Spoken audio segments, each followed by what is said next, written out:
بسم اللہ الرحمن الرحیم۔ تمام دوستوں کو ایلشے وائس چینل پر السلام علیکم۔ آئی ہوپ کہ آپ سب خیریت سے ہوں گے۔ ایک دفعہ کا ذکر ہے کہ ایک نیک شخص کی ایک مرتبہ دیوار گر پڑی۔ مزدوروں کے اڈے پر گیا، کسی مزدور کو لا کر دیوار درست کرواؤں۔ وہاں جا کر دیکھا کہ ایک خوبصورت نوجوان کے سوا کوئی مزدور نہیں ہے۔ اس سے کہا کہ ہماری دیوار بنا دو اور مزدوری اپنی لے لینا۔ کہا بہت اچھا، مگر جو مزدوری مقرر ہے اس میں فرق نہیں ہونا چاہیے، اور ہماری طاقت سے زیادہ کام نہ لو، اور نماز کے واسطے پہلے سے اجازت دے دو۔ مالک نے کہا سب منظور ہے۔ پھر اسے گھر لا کر کام بتا دیا اور خود اپنے روزگار پر چلا گیا۔ شام ہوئی تو کیا دیکھتا ہے کہ وہ دو مزدوروں کے برابر کام کیا تھا۔ بہت خوش ہوا، مزدوری دیکھ کر رخصت کر دیا۔ پھر صبح کو انتظار کیا۔ جب بہت دیر ہو گئی تو پھر مزدور کے اڈے پر گیا، مگر اسے دوسروں سے دریافت کر کے پتہ چلا کہ وہ مزدور صرف ہفتے میں ایک دن ہی مزدوری کرتا ہے اور باقی ہفتہ بیٹھ کر کھاتا ہے۔ آخر اس نیک شخص کو وہ مزدور بہت زیادہ پسند آیا تھا، اس لیے اس نے سوچا کہ میں اس کے مکان پر چلا جاتا ہوں اور اسے لے آتا ہوں۔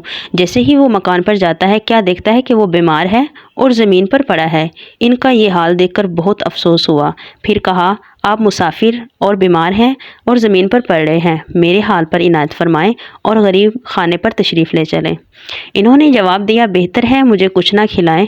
چنانچہ مکان پر آئے، 3 دن تک کچھ نہ کھایا نہ پیا اور نہ ہی اس مزدور نے ان سے کلام کیا۔ چوتھے روز مجھ کو بلا کر فرمایا کہ میرا وقت قریب ہے، چند وصیتیں کرتا ہوں، اس کو بخوبی ادا کرنا۔ نیک شخص مزدور کی یہ باتیں سن کر پہلے تو حیران رہ گیا، پھر اس نے کہا جی بتائیں۔ تو مزدور نے بتایا اول یہ کہ میرے گلے میں رسی باندھ کر زمین پر خوب گھسیٹنا اور کہنا کہ جو کوئی اپنے مالک کی نافرمانی کرے گا اس کا یہی حال ہوگا، شاید رحمت الہی جوش میں آئے اور پھر میری مغفرت فرما دے، اور انہی کپڑوں میں دفنا دینا۔ اور دوسری وصیت یہ ہے کہ اس کے بعد بادشاہ وقت کے پاس جا کر یہ انگوٹھی اور قرآن شریف دے دینا اور کہنا کہ ذرا غفلت سے ہوشیار رہنا اور ثروت دنیا کو خواب و خیال سے سمجھنا، اس کو نکال دینا، ایسا نہ ہو کہ اچانک موت آ جائے اور سارا سامان غفلت خاک میں مل جائے۔ اس وقت کوئی تدبیر مفید نہ ہوگی۔ اس کے بعد اس نوجوان کی جان نکل گئی۔ پھر وصیت کے مطابق چاہا کہ گلے میں رسی ڈالے کہ گوشہ مکان سے غیبی آواز آئی کہ خبردار ایسا نہ کرنا، اولیاء اللہ اہل مغفرت ہے نہ کہ لائق ذلت۔ پھر بخوبی دفنا دیا گیا۔ اس کے بعد انگوٹھی اور قرآن مجید لے کر وہ نیک شخص پہلے تو حیران تھا، اسے کچھ سمجھ نہیں آ رہی تھی کہ وہ یہ سب کچھ کیسے کرے۔ ان کو دفنا دیا گیا اور وہ اس کی نصیحت کے مطابق ایک بادشاہ کے دربار پر جانے کے لیے روانہ ہو گیا۔ نیک شخص اس مزدور کو دفنا کے اس کی وصیتوں کو پورا کرنا چاہتا تھا۔ ایک وصیت تو پوری ہو گئی اور دوسری وصیت کو لے کر وہ بادشاہ کی سواری میں پہنچ گیا۔ وہ دربار میں اسے کون جانے دے گا، وہ تو ایک عام آدمی تھا بادشاہ کی نظر میں۔ پھر دور سے عرض و محروز کی، کسی نے نہ سنی۔ ناگاہ بادشاہ کی نظر پڑ گئی تو پوچھا کون ہو، کیا کام ہے؟ عرض کیا اس شہر کا رہنے والا ہوں، ایک شخص کا پیام اور یہ قرآن شریف لایا ہوں۔ بادشاہ نے وہ دونوں چیزیں لے کر کہا کہ وہ شخص کہاں ہے اور کس حال میں ہے؟ کہا وہ مر گیا، وہ دیوار بناتا تھا۔ سنتے ہی بادشاہ کو لگا بہت دھچکا اور حتیٰ کہ وہ بے ہوش ہو گیا۔ حیرانی ہوئی کہ یہ کیا الہی، یہ کیا معاملہ ہے؟ بہت دیر کے بعد جب ہوش آیا، کیا کچھ اور بھی وصیت اس نے کی تھی؟ تو اس نے کہا اس نے یہ کلمات آپ کی جناب میں کہے ہیں کہ ذرا خواب غفلت سے بیدار رہنا، مباد اچانک موت آ جائے اور سامان حشمت اور بادشاہت بلائے طاق رہ جائے۔ پھر تو بادشاہ کا یہ حال تھا کہ کپڑے پھاڑنا اور سر میں خاک ڈالتا تھا اور کہتا تھا اے میرے نصاح، اے میرے شفیق، میری شب کو چادر اوڑھ کر میرے ساتھ اس کی قبر پر گیا۔ بادشاہ اپنے شفیق کی ان وصیتوں پر بہت ہی زیادہ دل دہک گیا، اسے بہت زیادہ حیرانگی ہوئی۔ آخر وہ اس نیک شخص کے ساتھ اس کی قبر پر جاتا ہے، پھر قبر سے لپٹ کر بہت روتا ہے۔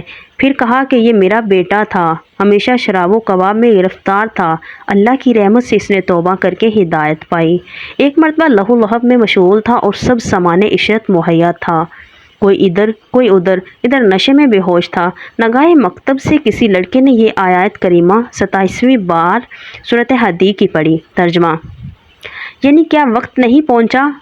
ایمان والوں کو گڑگڑائے ان کے دل اللہ کی یاد سے۔ یہ الفاظ اس کے دل پر جا لگے اور سب عیش و عشرت چھوڑ کر توبہ کی راہ اختیار کر لی۔ پھر اس لڑکے کے پاس آ کر کہا کہ ہاں وہ وقت آ گیا ہے کہ اللہ کی یاد سے دل ٹھہرا گیا اور اپنا کام کر گئے۔ پھر ترک لباس کیا اور چلا گیا۔ بہت تلاش کیا، کہیں پتہ نہ چلا۔ آج پتہ لگا تو زخم کاری دل پر جا لگا۔ بادشاہ کو اپنی بیٹے کی اس موت پر بہت زیادہ دکھ ہوا۔ اس کے بعد کیا دیکھتے ہیں کہ بادشاہ بھی، جو کہ ایک بہت ہی زیادہ آوارہ اور عیش و عشرت کی زندگی گزار رہا تھا، آخر سب اپنا سامان ترک کیا، اپنا لباس ترک کیا اور اللہ کے آگے جھک گئے اور اللہ سے توبہ کر لی۔ اس طرح اس ایک شخص کی الفاظ کہنے پر دو لوگوں نے توبہ کر لی۔ کیا دیکھتے ہیں کہ بادشاہ کے دربار میں تمام لوگ جو کہ عیش و عشرت میں مصروف تھے، سب نے اللہ کی راہ میں توبہ کی اور اپنے اللہ سے معافی مانگ لی۔